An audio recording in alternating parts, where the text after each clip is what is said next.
Cookery சேனலை பார்த்து யார் வேணாலும் சமையல் பண்ணலாம். ஆனா சுவையான சமையல் பண்றது எப்படி? நான் இதயம் நல்லெண்ணெயில சமையல் பண்றேன். ஆஹா ஓஹோன்னு பாராட்டுறாங்க.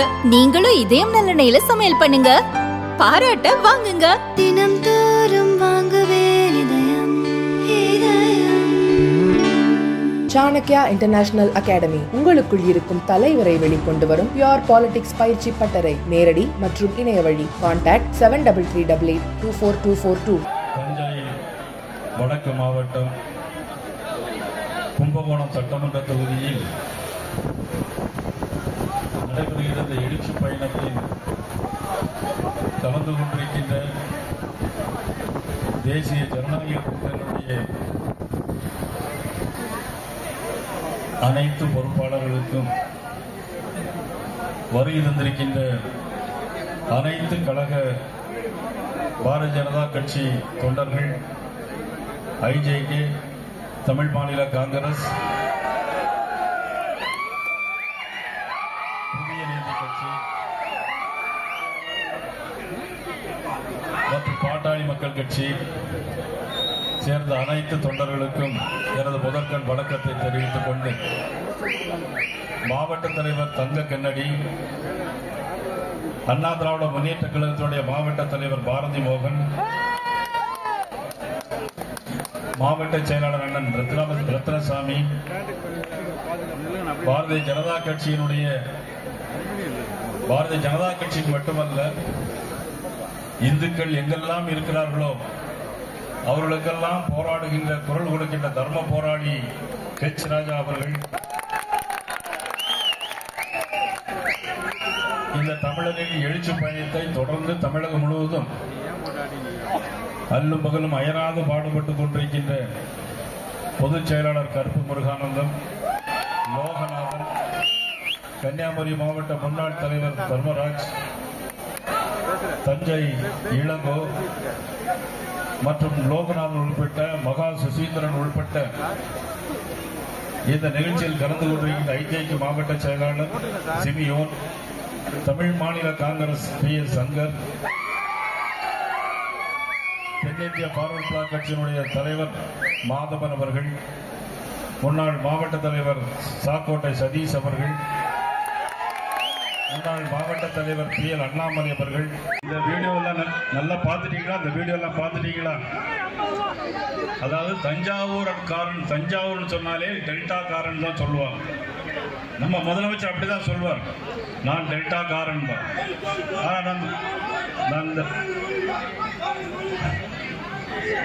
அது தேர்தலில் பார்த்துருக்கலாம். 2026 பார்த்துக்கலாம். சரி, இப்போ வந்த உடனே நம்ம முன்னாள் சட்டமன்ற உறுப்பினர் அண்ணன் ராதாகிருஷ்ணன் இந்த துண்டை, பச்சை துண்டை தோல்ல போட சொன்னாங்க. ஏன்னா இது விவசாயிகளுடைய சின்னமா இருக்கிறது பச்சை துண்டு. தஞ்சை மாவட்டம் விவசாயிகளுடைய புண்ணிய பூமி. ஆனா இந்த பூமியில பிறந்தவர் தான் இன்னைக்கு தமிழ்நாட்டுடைய முதலமைச்சர். பெருமையா எல்லா இடத்துலையும் சொல்லுவாங்க, நான் டெல்டா காரன். ஆனா 6,31,000 ஏக்கர் நெல் பயிரிடப்பட்டது. 6,31,000 ஏக்கர் நெல் பயிரிடப்பட்டது. ஜூன் 1ஆம் தேதி நடப்பட்டது. செப்டம்பர் 5ஆம் தேதி அறுவடை செய்ய வேண்டும். அறுவடை செய்த நெல்களை கொள்முதல் செய்ய வேண்டும். ஆனால் எல்லா கொள்முதல் நிலையங்களும் ஒன்று கூட அரசாங்கத்தின் சார்பில் இல்லை என்பதுதான் உண்மை. அதைத்தான் ஸ்டாலின் இன்னைக்கு என்ன சொல்கிறார் முதலமைச்சர், நான் டெல்டா காரன். ஆனால் இந்த வீடியோவில் நீங்க பார்த்திருப்பீங்க, எல்லா பயிரும் முளைச்சது. அறுவடை செய்த நெல்லை கொள்முதல் பண்ணுவதற்கு டிபிசி நிலையங்கள் கிடையாது. டிபிசி நிலையங்களுக்கு வாடகை கொடுக்கப்படுவதே விவசாயிகளிடமிருந்து வாங்குகிறார்கள். இவர் டெல்டா காரன் முதலமைச்சர். 1 கிலோ நெல்லுக்கு 1 ரூபாய், ஒரு மூட்டைக்கு 42 ரூபாய் கமிஷன் வாங்குகிறார்கள். இவர் டெல்டா காரன் முதலமைச்சர். ஆனால் துணை முதலமைச்சர் உதயநிதி ஸ்டாலின் வருகிறார், ரயில்வே நிலையத்தில் வந்து பார்த்துவிட்டு, மதிப்புக்குரிய துரைமுருகன் அவர்களும் வந்து பார்த்துவிட்டு அப்படியே நேரே சினிமா தியேட்டருக்கு போயிட்டாங்க படம் பார்க்கறதுக்காக. ஆனால் நீங்க மழை பெய்து எல்லா நெல்லும் முளைத்துக் கொண்டிருக்கிறது. ஆனால் முதலமைச்சர் சொல்கிறார், நான் டெல்டா காரன் முதலமைச்சர். குறுவை சாகுபடி அழுகுரலை கேட்டீர்கள் அல்லவா? குறுவை சாகுபடி அழுவை குரலை கேட்டிருக்கிறீர்கள். ஆனால் இன்றைக்கு இவ்வளவு ஒரு மோசமான சூழ்நிலைக்கு காரணமாக இந்த அரசு இருக்க வேண்டுமா வேண்டாமா? இன்னும் 2 வீடியோ பார்க்கல, நீங்க இன்னும் 2 வீடியோ எல்லாரும் பார்க்கல, எல்லாம் இருக்கு.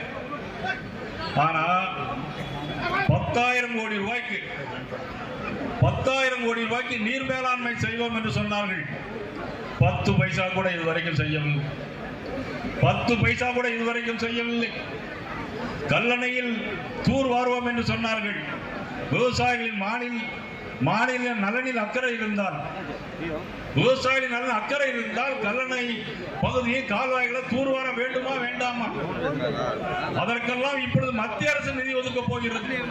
கிட்டத்தட்ட 2,000 கோடி ரூபாய்க்கு மேலாக மத்திய அரசு கல்லணையிலிருந்து கால்வாய்களை தூர்வார போகிறது. மத்திய அரசுடைய திட்டம். எல்லா மத்திய அரசுடைய திட்டங்களையும் தமிழக அரசு ஸ்டிக்கர் போடுறாங்க. நீங்கள் ரேஷன் கடையில் எல்லா கடைகளிலும் இன்னைக்கு ரேஷன் கடையில் உங்களுக்கு எல்லா பொருட்களும் கொடுக்கப்படுகிறது, இலவசமாக கொடுக்கப்படுகிறது. தெரியுமா இல்லையா? அத்தனையும் மத்திய அரசு மாண்புமிகு நரேந்திர மோடி அவர்கள் அதை இலவசமாக கொடுக்கிறார்கள். ஆனால் மாநில அரசு தாங்கள் கொடுப்பது போல் இன்னைக்கு அக்கறை காட்டிக் கொண்டிருக்கிறார்கள். இன்னைக்கு காவிரியிலே தண்ணீர் வருகிறது. ஆனால் விவசாயிகள் அக்கறை உள்ளவர்கள் என்ன செய்ய வேண்டும்? அங்கே அடுத்த மாநிலத்தில் மேகதாதுவில் அணை கட்டுகிறார்கள். தடுத்து நிறுத்தினார்களா? இல்லை. காரணம், அங்கே கூட்டணி அரசு அங்கே இருக்கிறது. எங்க கேரளாவிலேயும் கூட்டணி அரசு. முல்லை பெரியார் பிரச்சனை இருக்கிறது. ஆனால் கர்நாடகத்திலும் இன்றைக்கு மேகதாதுவிலே குறுக்கே அணை கட்டிக் கொண்டிருக்கிறார்கள், பார்த்து கொண்டிருக்கிறார்கள் நமது தமிழ்நாட்டுடைய முதலமைச்சர் அவர்கள். காரணம், நான் கேட்டேன், நான் டெல்டா முதலமைச்சர், நான் டெல்டாக்காரன், தமிழகத்தின் முதலமைச்சர். எவ்வளவு வஞ்சனை! சரி, எல்லா யூனியன்லையும் தானிய கிடங்கு அமைப்போம் என்று சொன்னார்களே, அது என்னாச்சு? எந்த இடத்திலாவது ஒரு இடத்திலாவது தானிய கிடங்கு அமைத்திருக்கிறார்களா? இங்க கும்பகோணத்தில் அமைத்திருக்கிறார்களா? ஏதாவது ஒரு இடத்தில்? எங்குமே கிடையாது. ஆனால் சொன்னது 10,000 கோடி ரூபாய்க்கு நீர் மேலாண்மை திட்டம் கொண்டு வருவோம், எல்லா ஒன்றியத்திலும் தானிய கிடங்கு அமைப்போம், இப்படி எல்லாம் சொல்லிக்கொண்டு இன்னைக்கு அவர்கள் செய்து கொண்டிருப்பது படிப்பது ராமாயணம், இடிப்பது பெருமாள் கோயில் போல இன்னைக்கு ஆட்சியை நடத்தி கொண்டிருக்கிறார்கள். இவ்வளவு ஒரு மோசமான ஆட்சி. இந்த தேசிய ஜனநாயக கூட்டணியை உருவாக்கி காட்டியவர், வர வேண்டும் என்று விளங்கியவர், அதற்கு நல்லிடமாக விழுந்தவர் தமிழ் மாநில காங்கிரஸ் மாநில தலைவர் ஐயா ஜி.கே. வாசன் அவர்கள். ஐயா ஜி.கே. வாசன் அவர்கள் இந்த கூட்டணி உருவாக வேண்டும், வெற்றி பெற வேண்டும் என்பதற்காக அல்லும் பல்லும் பாடுபட்டவர். அவருடைய தந்தையார் இந்த பகுதியை சேர்ந்தவராக இருந்தாலும் அகில இந்திய அளவில் பிரைம் மினிஸ்டராக வர வேண்டியவர். தடுத்து நிறுத்தியது யார்? அதை தடுத்தது யார்? ஒரு தமிழன் தஞ்சை மாவட்டத்தைச் சேர்ந்தவர், நமது ஒரு சுதந்திர போராட்டத்தில் போராடி ஐயா ஜி.கே. மூப்பனார் அவர்களை இந்த இந்திய நாட்டின் பிரதம அமைச்சராக வர முடியாமல் தடுத்தது யார்? திமுக.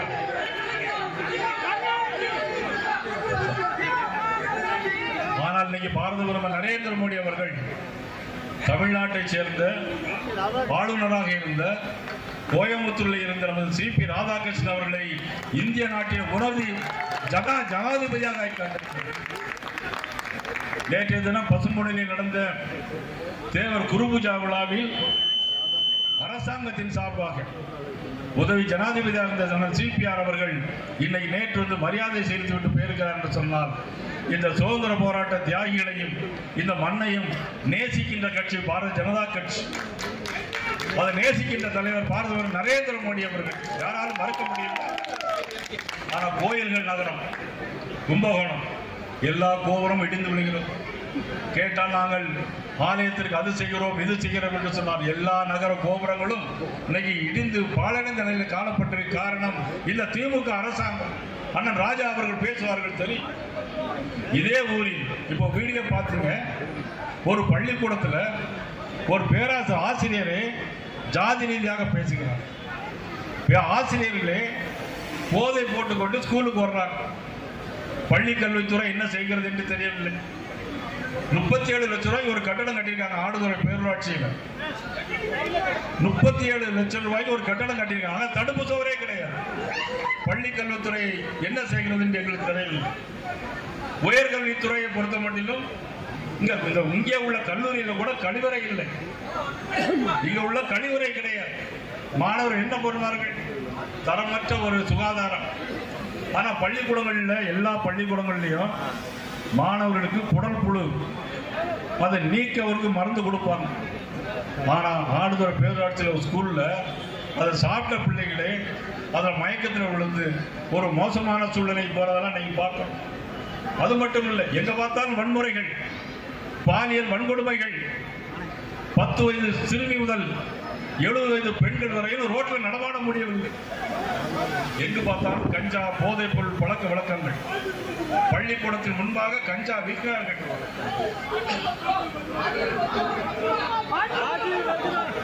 பாட்டிலுக்கு 10 ரூபாயா? அது எனக்கு தெரியல, நீங்க சொல்றீங்க. அது பாட்டிலுக்கு 10 ரூபான்னு எனக்கு தெரியல. என்னது அப்படியா? அப்புறம் பாருங்க, அதுக்கு அப்புறம் பாருங்க.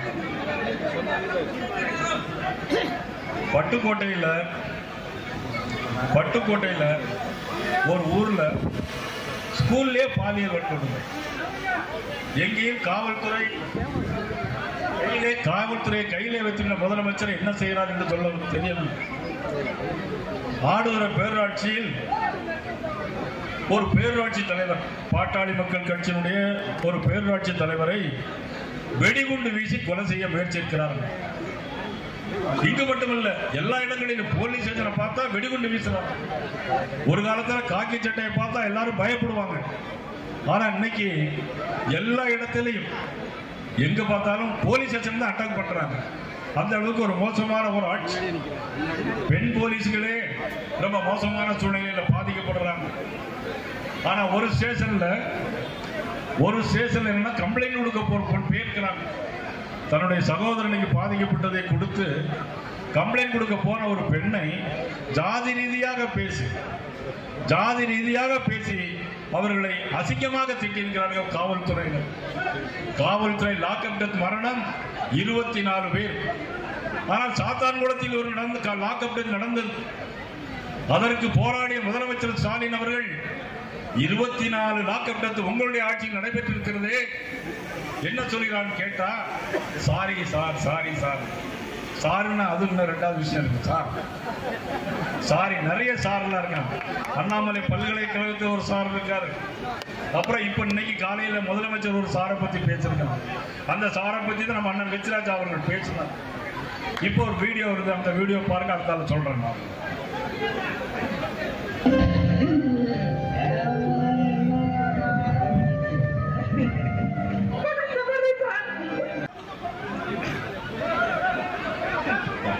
இந்த வீடியோ பார்த்தீங்கன்னா, அதாவது தஞ்சாவூர்ல இவ்வளவு பெரிய பிரச்சனை நடந்து கொண்டிருக்கும் போது அங்க என்ன சினிமா தியேட்டர்ல சினிமா பார்த்துட்டு இருக்கிறாங்க நம்முடைய முதலமைச்சர் அவர்களும் துணை முதலமைச்சர் அவர்களும். புரட்சித்துறை அம்மா அவர்கள் சொன்னாங்க, இது என்ன மன்னர் ஆட்சியா? முன்னாள் முதலமைச்சர் கலைஞர் அவர்கள், அதனைத் தொடர்ந்து அவரது மகன், இன்றைக்கு முதலமைச்சராக இருக்கக்கூடிய மதிப்புக்குரிய ஸ்டாலின் அவர்கள் 2வது முதலமைச்சர், அடுத்தது துணை முதலமைச்சராக உதயநிதி ஸ்டாலின் அவர்கள் வர இருக்கிறார்கள், வந்திருக்கிறார்கள். அடுத்த அமைச்சராக அவர்கள் இருக்கிறார்கள். ஒரு குடும்பம் வாழ வேண்டும், தனி மனிதன் சாக வேண்டுமா என்று புரட்சித்துறை அம்மா அவர்கள் பல்வேறு இடங்களிலே பேசியிருக்கிறார்கள், பலவிதமாக பேசியிருக்கிறார்கள். நான் கேட்பதெல்லாம், நீங்கள் கொடுத்த வாக்குறுதிகள் என்னாச்சு? இந்த கொடுத்த வாக்குறுதிகள் எல்லாம் காப்பாற்றப்பட்டிருக்கிறது. கல்லணையிலும் கால்வாயிலும் தூர்வாரம் என்று சொன்னோம், நீர் மேலாண்மை அமைப்பு சொன்னோம், பள்ளி கல்வித்துறை சீர்தூக்கி காட்டுவோம் என்று சொன்னோம். எதுவுமே அவர்கள் இதுவரையும் செய்யதாக இல்லை. ஆனால் பாரத பிரதமர் நரேந்திர மோடி அவர்கள் தாங்கள் ஆண்ட 11 ஆண்டு கால ஆட்சி 3 முறை குஜராத் மாநில முதலமைச்சர். குஜராத் மாநிலம் இன்னைக்கு மிளிர்ந்து கொண்டிருக்கிறது. தங்க கண்ணடி சொன்னதை போல இன்னைக்கு உலகத்தில் எந்த பகுதிக்கு போனாலும், இன்றைக்கு எந்த பகுதிக்கு போனாலும் இந்தியா என்று சொன்னால் நீங்கள் நரேந்திர மோடி பிரைம் மினிஸ்டர் அந்த நாடா என்று கேட்கிறார்கள். ஒரு காலத்தில் இந்தியாவா என்று கேட்டவர்கள் இன்றைக்கு நரேந்திர மோடி அவர்களா என்று கேட்கக்கூடிய அளவிற்கு இன்றைக்கு இந்திய நாட்டை தலைநிமிர்த்து காட்டிருக்கிறார்கள். இன்றைக்கு இந்தியாவின் உலகத்திலே 3 நாடுகள் தான் வல்லரசு நாடுகளாக ஆகிக் கொண்டிருக்கிறது. 25 நாடுகளிலே தேர்வு செய்திருக்கிறார்கள். 3வது இடத்தில் இருக்கிறது இந்தியா. பாதுகாப்பில் 3வது இடத்தில் இருக்கிறது இந்தியா. பொருளாதாரத்தில் உலகத்தில் 4வது இடத்தில் இருக்கிறது இந்தியா. காரணம் பாரத நரேந்திர மோடி அவர்கள். எந்த கட்சி? பாரதிய ஜனதா கட்சி. யாரும் மறந்துவிட முடியாது. அதைத்தான் இன்றைக்கு 14 லட்சம் கோடி தமிழகத்தில் தந்திருக்கிறார்கள். நமது தஞ்சாவூருக்கு மட்டும் தயவுசெய்து சிந்தித்து பார்க்க வேண்டும். சோழபுரம் டு தஞ்சாவூர் 48 கிலோமீட்டர் 1171 கோடி ரூபாய்க்கு தந்திருக்கிறார். தந்தது பாரத பிரதமர் நரேந்திர மோடி அவர்கள். கட்சி பாரதிய ஜனதா கட்சி. நாகப்பட்டினம் தஞ்சாவூருக்கு 78 கிலோமீட்டர் 578 கோடி ரூபாய் கொடுத்தது பாரத பிரதமர் நரேந்திர மோடி அவர்கள், பாரதிய ஜனதா கட்சி. திருச்சியிலிருந்து தஞ்சாவூருக்கு 49 கிலோமீட்டர் மறு பூரணமைப்பு 78 கோடி ரூபாய். அமிர்த பாரத் திட்டத்தில் தஞ்சாவூர் ரயில்வே ஸ்டேஷனுக்கு 24 கோடி ரூபாய் கொடுத்தது பாரத பிரதமர் நரேந்திர மோடி அவர்கள், பாரதிய ஜனதா கட்சி. 2,27,000 ஏக்கர் பாசல் பெறும் வகையில் நான் ஏற்கனவே குறிப்பிட்டு பேசினேன். கல்லணையை நவீனப்படுத்துவதற்கு இப்பொழுது திட்டம் போட்டிருக்கிறார்கள். அந்த திட்டத்திற்கு இன்னும் முழு வடிவம் கொடுக்கவில்லை. கிட்டத்தட்ட 2000 கோடி ரூபாய்க்கு மேலாக தஞ்சாவூர் மாவட்டத்திற்கு கல்லணை கால்வாய்கள் தூர்வாரி நீர்ப்பாசனம் செய்வதற்கு, தஞ்சை மக்கள் பயன்பெறுவதற்கு 2000 கோடி ரூபாய்க்கு மேலாக 2,27,000 ஏக்கர் நிலங்களை பாசனம் செய்வதற்கு கொடுக்கப்பட்டிருக்கிற தொகை, எஸ்டிமேட் தொகை 2000 கோடி ரூபாய். பாரத பிரதமர் நரேந்திர மோடி அவர்கள், பாரதிய ஜனதா கட்சி மறுக்க முடியுமா? ஆனால் என்ன செய்தோம் என்ன செய்தோம் என்று எப்பொழுதும் போல அவர்கள் அழுது கொண்டே இருக்கிறார். 10,000 பேருக்கு மேலாக பயிர் காப்பீட்டு திட்டம் தஞ்சாவூருக்கு 1034 கோடி ரூபாய் ஒதுக்கி இருப்பது மத்திய அரசு, பாரத நரேந்திர மோடி அவர்கள். 2.25 லட்சம் வீடுகளுக்கு குடிநீர் ஜல்ஜீவன் திட்டம் மத்திய அரசுடைய திட்டம். நகராட்சியில் போடப்படுகிறது. ஒவ்வொரு இடங்களிலும் கிராமப்புறங்களில் கிட்டத்தட்ட 2.25 லட்சம் 2.25 வீடுகளுக்கு ஜல்ஜீவன் திட்டத்தில் கொடுக்கப்பட்டிருக்கிறது. இன்னைக்கு திருத்துறைப்பூண்டியில் நேற்று பேர் நமது விவசாயிகள் சார்பாக நெல்லை கொள்முதல் பண்ண முடியவில்லை, லாரிகள் வாடகை தரவில்லை என்பதற்காக 450 பேர் உண்ணாவிரதம் இருந்திருக்கிறார்கள். 450 பேர் உண்ணாவிரதம் இருந்திருக்கிறார்கள். லாரி கொடுக்கப்படுகிற லாரிக்கு வாடகை கொடுக்க வரவில்லை. எப்படி நெல் கொள்முதல் பண்ணுவார்கள்? வயலை முளைக்கத்தான் செய்யும். ஆனால் டெல்டாக்காரன் இங்கே எல்லா சட்டமன்ற உறுப்பினர் திமுக, நாடாளுமன்ற உறுப்பினர் திமுக, எல்லாமே திமுக. நீங்க எல்லாமே திமுக ஓட்டு போட்டா அப்படிதான் நடக்கும். ஆனால் நிலைமை மாறி இருக்கிறது. இன்னைக்கு தஞ்சாவூர்ல இருந்து கும்பகோணம் வழியா வருகிறோம். கடை வீதியில் அவ்வளவு பேரும் கையெடுத்து கும்பிடுறாங்க, ஆரவாரம் பண்றாங்க, ஆதரவு தெரிவிக்கிறாங்க. காரணம் ஆட்சி மாற்றம் வேண்டும் என்பதற்காகத்தான் இவ்வளவு இன்னைக்கு நடந்து வைத்துக் கொண்டிருக்கிறது.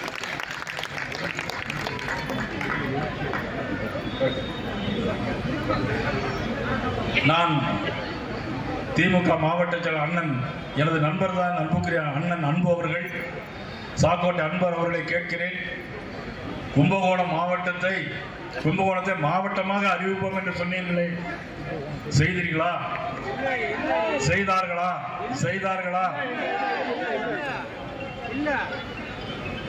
இன்னைக்கு பீகாரை பத்தி பேசுகிறார். இன்னைக்கு காலையிலே நமது பாரத பிரதமர் அவர்கள் நேற்று ஒரு விஷயமாக பீகாரிலே பேசினார். பீகாரில் அவர்கள் பேசும்போது என்ன சொன்னார்கள் தெரியுமா? பீகார் வாழ்கிறவர்களை திமுகவினர், அதிலும் திராவிட முன்னேற்ற கழகத்தை சேர்ந்தவர்கள் யாரும் மதிப்பதில்லை. அவர்கள் எல்லோரும் பீகாரிகள், வந்தேரிகள், வடக்கர்கள், பானிபூரி விற்பவர்கள் என்று முதலமைச்சர் ஸ்டாலின் அவர்கள் சொன்னார்களா இல்லையா? சொன்னார். பீகாரிகளை, வடக்கர்கள், வந்தேரிகள், பூனிபாரி விற்பவர் என்று சொன்னார்களா இல்லையா சுவாமி? இன்னைக்கு அதை மடை மாற்றி ஏதோ தமிழர்களை இழிவுபடுத்தி பேசுவது போல் பிரைம் மினிஸ்டர் பேசினதாக சொல்லியிருக்கிறார். எவ்வளவு மோசமான செயல்! வார்த்தை ஜாலங்களில் எவ்வளவு வித்தியாசம்!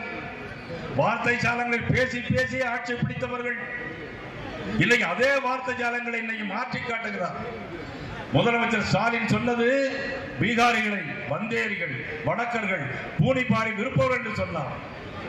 ஆனால் பிரைம் மினிஸ்டர் அப்படி சொல்லவே இவர் சொன்னார். பிரைம் மினிஸ்டர் தமிழர்களை தவறாக சொன்னதாக சித்தரித்து மடைமாற்றம் செய்கிறார். நமது பாரத பிரதமர் யார்? ஐநா சபைக்கு போனாலும் சரி, அயோத்திக்கு போனாலும் சரி, எல்லா இடங்களையும் தமிழை போற்றி பாதுகாக்கக்கூடியவர் நமது பாரத நரேந்திர மோடி அவர்கள்.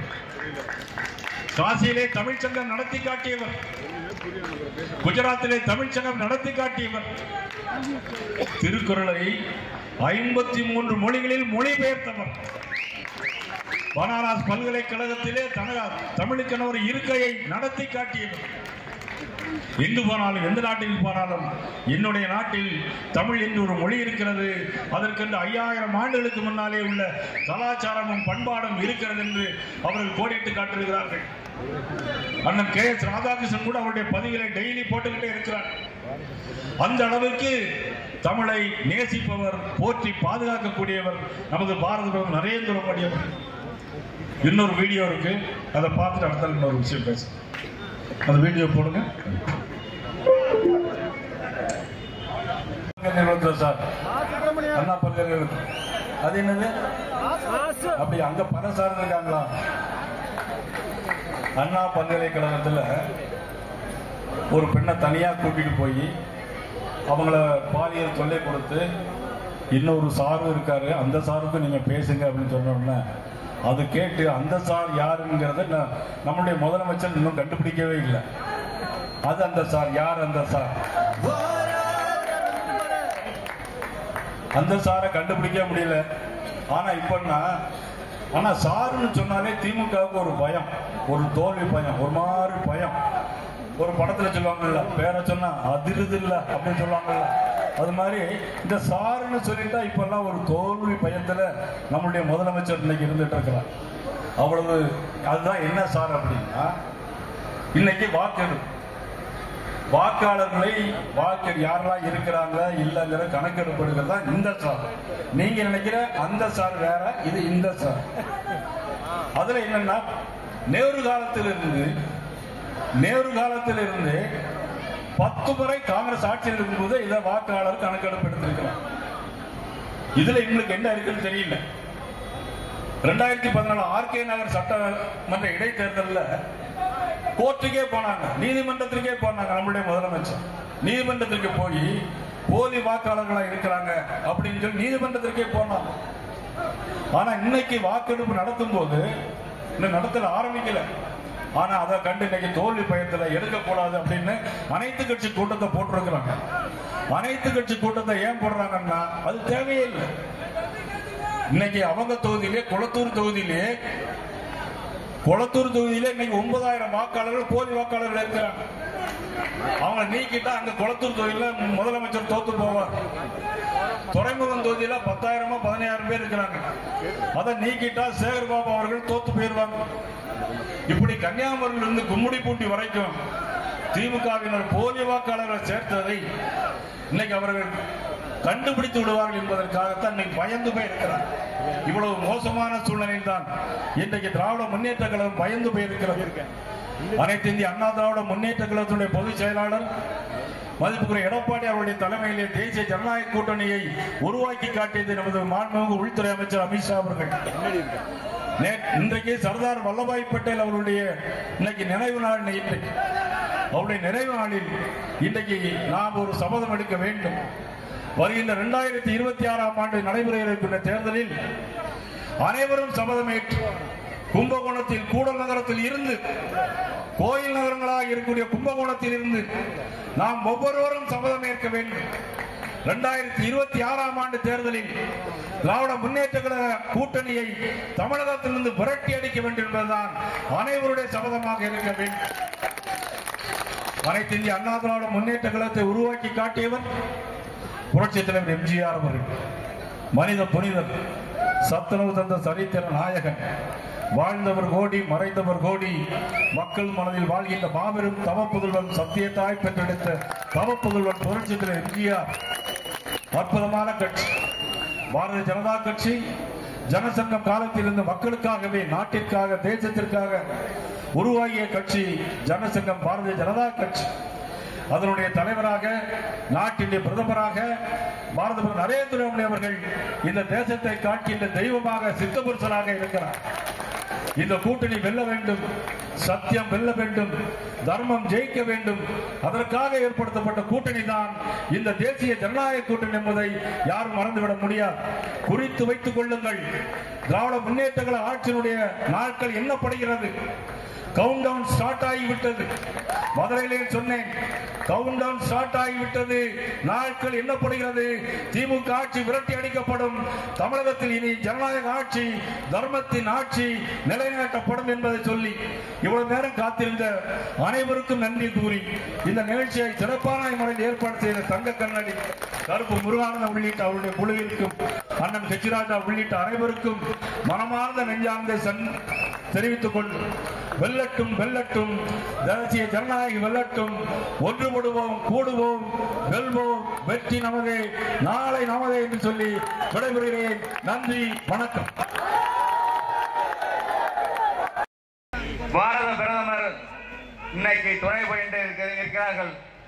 அந்த வெடிகுண்டு வெடித்ததன் காரணமாக சாட்டலைட் செயற்கோள்களும் தெரியாமலே அந்த அணுகுண்டு வெடிக்கப்பட்டது. உலக நாடு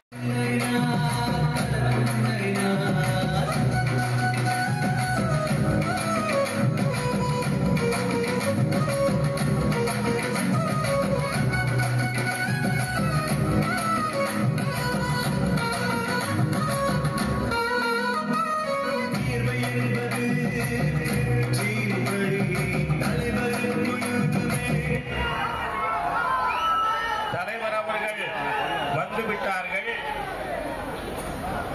தமிழகத்தில் இருக்கின்ற மக்கள் விரோத ஆட்சியை நீக்க வேண்டியதன் அவசியத்திற்கு இன்னொரு பிரச்சனையை உங்கள் முன்பாக வைத்துவிட்டு நம்முடைய மாநில தலைவர் அவர்கள் இங்கு உரையாற்ற இருக்கிறார்கள்.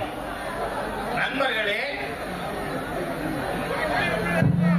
பாரத் மாதாக்கு எல்லாரும் நம்ம கையில இருக்கக்கூடிய கொடியை தூக்கி பிடிச்சு ஒரு நிமிஷம் கோஷம் போட்டு திரும்ப கொடியை கீழே இறங்கிடணும். மாதாக்கு, பாரத் மாதாக்கு. பாரத்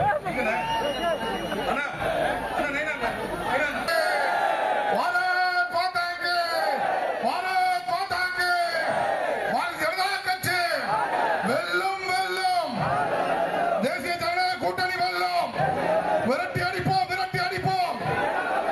திமுக ஆட்சியை விரட்டி அடிப்போம், விரட்டி அடிப்போம், விரட்டி அடிப்போம். ஸ்டாலின் ஆட்சியை விரட்டி அடிப்போம், விரட்டி அடிப்போம், விரட்டி அடிப்போம். ஊழல் ஆட்சியை விரட்டி அடிப்போம்.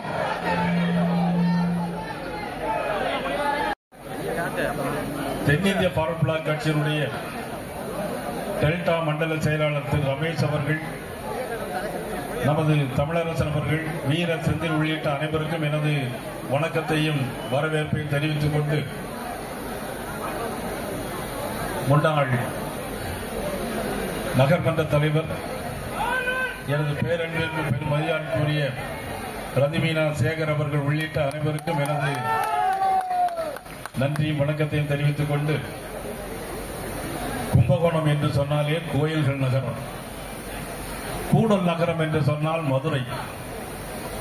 ஆனால் 3 நகரங்களிலும் மதுரை, கும்பகோணம், காஞ்சி, இந்த 3 நகரங்களிலும் கலாச்சாரம் ஒருமித்த கலாச்சாரமாக, இந்திய நாட்டினுடைய கலாச்சாரங்கள் மிகுந்த நகரமாக, இந்த கோயில்கள் நகரமாக இருக்கின்ற கும்பகோணம் இன்றைக்கு தென்படுகிறது. ராஜராஜன் சோழனுக்கும் காவிரி தாய்க்கும் எனது வணக்கத்தை தெரிவித்துக் கொள்ளுகிறேன். மராட்டிய மன்னர்களும் பெரும்பிடுகு முத்தையர்களும் சோழர்களும் தலைநகரமாக கொண்டு ஆண்ட இந்த பூமி, இந்த புண்ணிய பூமி, இது கும்பகோணம் பூமி என்று சொன்னால் மகாமகம் நடத்துகின்ற பூமி. மகாமகத்தை நடத்தியதெல்லாம் அனைத்து இந்திய அண்ணா திராவிட முன்னேற்ற கழகம் எப்பொழுதெல்லாம் ஆட்சிக்கு வருகிறதோ அப்பொழுதெல்லாம் கும்பகோணத்தில் மகாமகம் நடைபெறும். 2028 மகாமகம் நடைபெறப் போகிறது. அதையும் அனைத்து இந்திய அண்ணா திராவிட முன்னேற்ற கழகம் தேசிய ஜனநாயகத்தினுடைய கூட்டணியுடைய ஆட்சி இருக்கும் பொழுதுதான் நடைபெறும். நமது மாவட்ட தலைவர் தங்க கண்ணடி சொன்னார், 1968 ஆண்டு மகாமகம் நடைபெற்றது. பிறகு 80ஆம் ஆண்டு நடைபெற்றது.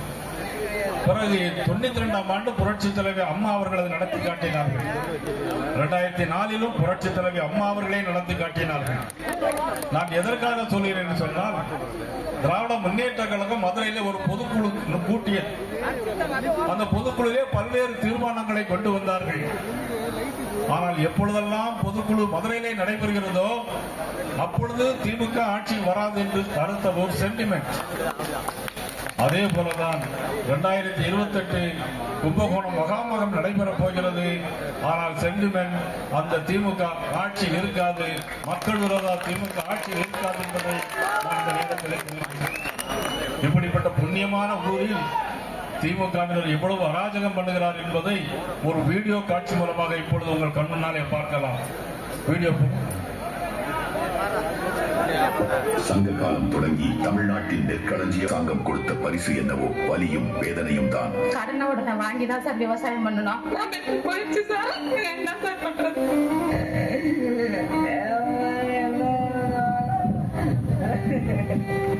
நானும் டெல்டா காரன் தான் என்ற முகமூடியை முதல்வர் எத்தனை முறை மாட்டிக்கொண்டாலும் அவரின் செயல்கள் இன்றுமே டெல்டாவின் அழிவுக்கே அஸ்திவாரம் இடுகிறது. படுதா இல்ல, உங்களுக்கு தாருப்பாய் இல்ல, சாக்கு இல்ல, எதுவுமே இல்லாம நீங்க டிபிசி வச்சிருந்தீங்கன்னா இந்த ஸ்டேட் கவர்மெண்ட் என்னதான் செய்யுது? மழையால் இந்த முறையும் தஞ்சை மாவட்டத்தின் நெற்பயிர்கள் சேதமடைய போகிறது என்பது முன்கூட்டியே தெரிந்திருந்தும் முதல்வர் கோட்டையின் மதில் மேல் நின்று வேடிக்கை மட்டுமே பார்த்தார். அப்ப ஒட்டுமொத்தமாக இந்த காவிரி படுகை பகுதி புறாமே எங்களோட உழைப்பு வீணா போயிடுச்சு. இனியும் இந்த கையாலாகாத திமுக